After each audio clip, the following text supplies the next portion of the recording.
नमस्कार दोस्तों, आप देख रहे हैं वायरल न्यूज और मैं हूं आपके साथ गोविंद। जंतर मंतर पर मौजूद हूं। महिला प्रदर्शन जो अभी तक लगातार धरना चल रहा है उसको लेकर 26 दिन हो चुके हैं, लेकिन अभी तक कार्रवाई कहां पहुंची है। हमारे साथ मौजूद है मेहताब हिंदुस्तानी सर, इनसे ही जानते हैं कि अब तक कहां तक कार्रवाई पहुंची जंतर मंतर को लेकर। सर, क्या लगता है आपको जो है जंतर मंतर से ये धरना प्रदर्शन हटकर अब पूरे गाँव और दिशा में आगे बढ़ता जा रहा है, घर घर तक पहुँचेगा? देखिए, ये घर घर की सभी की बात है, क्योंकि आज इन बेटियों के साथ हुआ है तो कल हमारी बेटियों के साथ भी हो सकता है। क्योंकि देखिए, इंटरनेशनल पहलवान हैं, गोल्ड मेडलिस्ट। जब ये जीत कर आती हैं तो बहुत अच्छे तरीके से इनको सम्मानित किया जाता है। खुद स्मृति ईरानी भी पहुंचती हैं अटेंड करने इनको। और आज बड़ी ताज्जुब की बात है कि स्मृति ईरानी एक रिएक्शन तक का नहीं आया उनका। जब वो विपक्ष में थी, अगर कुछ भी थोड़ा सा भी महिला के साथ कुछ हो जाता था तो वो पूरे ऐसे समझिए कि सड़क को जाम कर दिया करती थी। क्या उस वक्त ही आप एक औरत थी?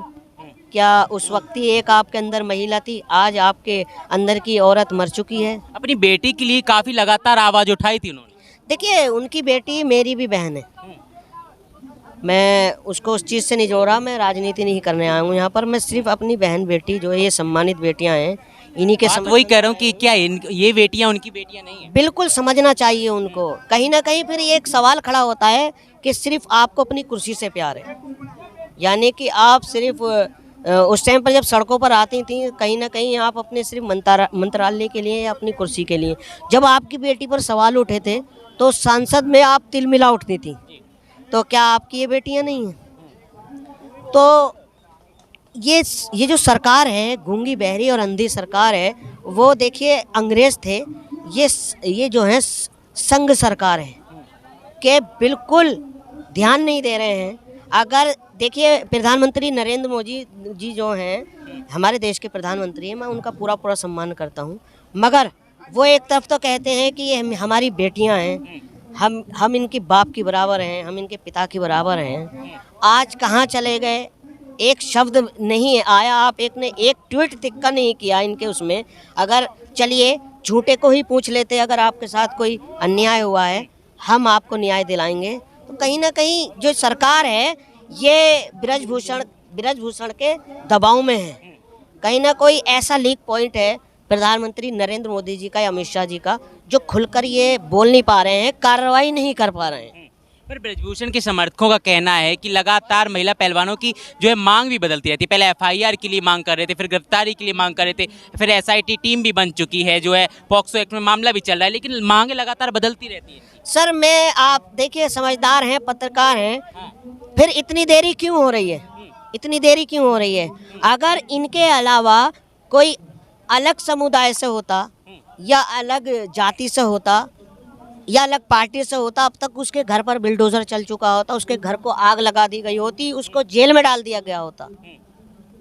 आप क्यों बचाव कर रहे हैं? क्यों नहीं हो रही कार्रवाई? मतलब इसका मतलब पूरी भाजपा एक ब्रजभूषण जी से डरी हुई है। कहीं ना कहीं आपको यूपी का डर है। तो कैसा न्याय चाहते हैं कि ब्रजभूषण की तरह जो है बुलडोजर चल जाए सभी पर? देखिए, उनको जो बहन बेटियों पर, यार ये एक जो इंटरनेशनल खिलाड़ी हैं, एक बात बताइए, जब इनके साथ हो सकता है तो एक जो आम लड़की होती है भारत की, उसका क्या हाल होगा?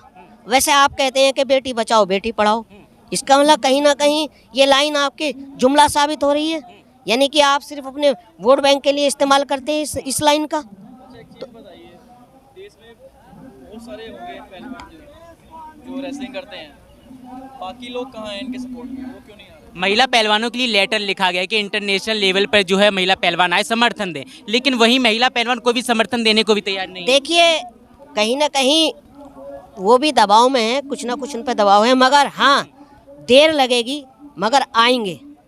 और मैं आपको बता दूं, भाजपा सरकार को आपके चैनल से मैं मैसेज करना चाहता हूं, उन्हें संदेश देना चाहता हूं, ऐसा ना हो कि आप बेटी के सम्मान में आए थे, बेटी के ही जो आपने लाइन दे रखी है, लाइन दे रखी है कि बेटी पढ़ाओ बेटी बचाओ, कहीं ऐसा ना हो कि आपको 2024 में यही बेटियां आपको घर बिठा दें, यही बेटी आपको सत्ता में लाई थी।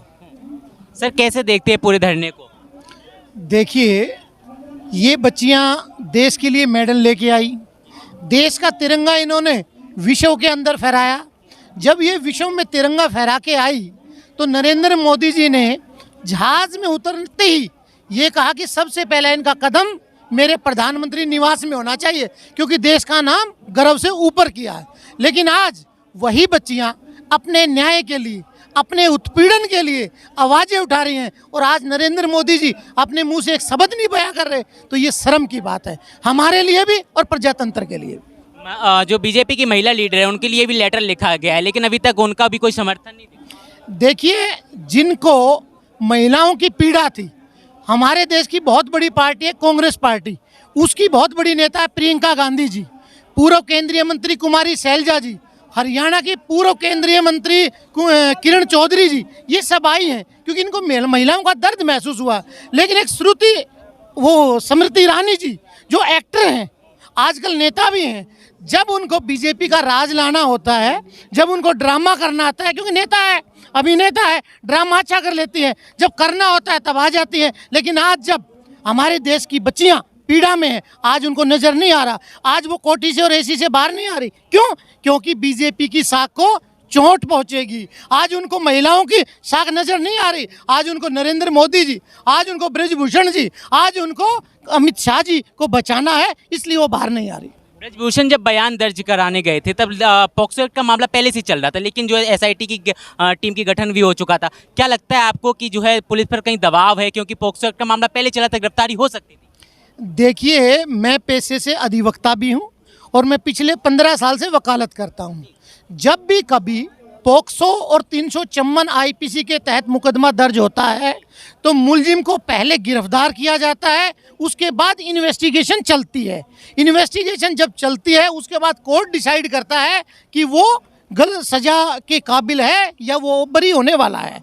लेकिन ये स्पष्ट नजर आता है। आप देखिए, हम तो आप लोगों के माध्यम से हमारी आवाज़ पहुंचाते हैं, लेकिन ब्रजभूषण शरण जी के लिए बहुत बड़े बड़े चैनल इंटरव्यू लेते हैं, और ब्रजभूषण जी उस चैनल के इंटरव्यू पे कहते हैं कि माननीय प्रधानमंत्री जी कहें तो मैं इस्तीफा दूं। तो इससे तो स्पष्ट जाहिर हो रहा है कि प्रधानमंत्री जी ने उनको बचाया हुआ है, अमित शाह जी बचाया हुआ है। दिल्ली पुलिस डायरेक्ट गृह मंत्री के अंडर आती है, गृह मंत्री जी क्यों नहीं कहते उसको पकड़ो? तो ये स्पष्ट नजर आता है अमित शाह, गृह मंत्री जी और नरेंद्र मोदी जी, उनके छाया के अंदर ही ये बचे हुए हैं, अदरवाइज अब तक गिरफ्तार हो जाते हैं। आप कानून की अच्छी जानकारी रखते हैं, आपसे ही जानना चाहूँगा कि ऐसे में ब्रजभूषण के पास और कौन कौन से रास्ते बचते हैं अपने बचाव के लिए? देखिए, सबसे पहले मैं कानून की बात करना चाहूँगा कि कानून की ये पहली ड्यूटी बनती है कि पॉक्सो का जब मुकदमा दर्ज हो गया तो उसको अरेस्ट किया जाए। उसके बाद वो अपनी बेल लगाए, वो रेगुलर बेल लगाए, वो 164 के जो बच्चियों के बयान होने चाहिए तो वो अभी तक नहीं हुए, उन बयानों को करवाया जाए। अभी कानूनी प्रक्रिया को उन्होंने लागू ही कहाँ कर रखा है, वो तो सिर्फ तानाशाही रवैया अपना रहे हैं, जो कि हमारे भारत के संविधान के लिए बहुत ही खतरनाक है और जो भविष्य में भी बहुत नुकसानदायक रहेगा। क्या कहना है? देखिए सर, मैं आपको बताना चाहता हूँ आपके चैनल पे कि कहीं ना कहीं इसमें बहुत बड़ा झोल है। आपने एक बयान सुना होगा, ब्रजभूषण सांसद हैं, इस टाइम एमपी हैं, कि अगर मेरी ज़बान खुली तो ये बहुत लंबा मैटर होगा, खाली मैं ही नहीं कुछ लोग भी और इसमें फंसेंगे। तो देखिए, मैं ये कहना चाहता हूँ कि जो इनके सरदार हैं, प्रधानमंत्री नरेंद्र मोदी बलात्कारियों के सरदार हैं। कहीं ना कहीं उन्होंने कहा अगर मेरा मुंह खुला तो खाली ब्रजभूषण नहीं, अमित शाह जी और मोदी जी भी घेरे मारे हैं। अच्छा जी, और मैं अपने एक शेर के साथ अपनी बात को विराम दूंगा कि पलट के देख ले हिटलर, पलट के देख ले हिटलर, तमन्ना हम भी रखते हैं। पलट के देख ले हिटलर, तमन्ना हम भी रखते हैं। अगर तुम सत्ता की ताकत रखते हो तो वोट की ताकत हम भी रखते हैं। देखिए, 2024 में यही लड़कियां इनको घर भेजने का काम करेंगी। इन्हीं के ऊपर आप सत्ता में आए थे। अगर जल्द से जल्द कार्रवाई नहीं हुई तो फिर आप 2024 में घर बैठने की तैयारी कर लीजिए, क्योंकि आपसे देश नहीं संभल रहा है। जब आप अपने घर को नहीं संभाल सकते, जब आप अपनी बीवी को भरी जवानी में छोड़ सकते हैं, तो यार हमने इनके हाथों जी पर आप टिप्पणी कर रहे हैं उनकी। अरे एक बात बताइए यार, अगर मोदी जी के बेटी होती तो उन्हें बेटी का दर्द पता चलता। वे तो कहते थे ना, देश की बेटियां हैं हमारी बेटी। कहने से कुछ नहीं होता, बेटी के आंसुओं की कीमत जब पता चलती जब वो बाप होते, जब दुख होता। खाली कहने से या मैं आप ये माइक पकड़ लूं तो मैं रिपोर्टर तो नहीं बन जाऊंगा। पर लाल किले की प्राचीर से महिलाओं के सम्मान में आंसू बहाते हुए दिखाई दिए। नहीं, कहा तो उन्होंने ये भी था कि जब हमारी सरकार आएगी, जो चप्पलों में घूमने वाले हैं, हवाई चप्पलों में, उनको हवाई जहाज में बिठाएंगे। तो खाली देखिए, अगर वर्ल्ड की लिस्ट बनाई जाए पीएम की, तो सबसे झूठे और सबसे मक्कार पहले नंबर पे नरेंद्र मोदी प्रधानमंत्री जी का नंबर आएगा। ये सिर्फ जुमले वाली सरकार है, ये सिर्फ अपनी कुर्सी का इस्तेमाल करते हैं, चाहे वो नौजवान हो, चाहे वो बेटियां हो, चाहे वो किसान हो। आप देखिए देश को कौन चलाता है, वो ये तीनों ही सड़कों पर हैं। किसान भी आत्महत्या कर रहा है, देख रहे होंगे आप, सुनते होंगे। आज सब्जियों के रेट देख लीजिए क्या हाल है। आलू, इतना बुरा हाल था आलू का कि उनको गायें भी नहीं खा रही थी। टमाटरों का क्या हाल था। आप उद्योगपतियों से तो पूछ लेते हैं कि सिलेंडर पे पैसे बढ़ाऊं या ना बढ़ाऊं, पेट्रोल पे पैसे बढ़ाऊं या ना बढ़ाऊं। आपने किसान के बारे में भी सोचा है? तो किसानों के बारे में तो बात करते हैं, बता किसानों के जो है 3 कानून वापस ले लिए थे।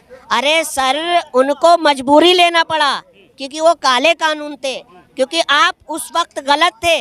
अगर आप गलत ना होते तो क्यों वापस लिया आपने? क्या लगता है यहाँ से भी न्याय की जो गुहार लगाई गई वो पूरी हो पाएगी, वैसे ही कुछ होगा? देखिए, अगर न्याय नहीं मिलता है तो फिर बहुत बड़ा रिएक्शन जाएगा भाजपा सरकार को। 2 चांस दिए थे पब्लिक ने, जनता ने, मगर ये उसमें नाकामयाब रहे। आप रोजगार पर बात कर लें, बेरोजगारी पर बात कर लें, आप नौकरियां तो दे नहीं सके और 60 लाख नौकरियां आपने ले ली, छीन ली। आपको पता है, मैं भी ये लड़के आज सड़कों पर हैं, इंटरव्यू दे रहे हैं, उनको नौकरी नहीं मिल रही। तो ऐसी सरकार से हमारे देश की जनता खुश नहीं है और ना बेटियां खुश हैं। बहुत बहुत धन्यवाद हमसे बात करने के लिए। तो इन्होंने कहा है कि तानाशाही सरकार है जो सिविल मुद्दों पर बात करती है, लेकिन मुद्दे जो है ज़मीनी पर लागू नहीं करते। इसी को लेकर आपकी क्या राय है पूरे धरने को लेकर, कमेंट बॉक्स में ज़रूर बताएं। Thank you.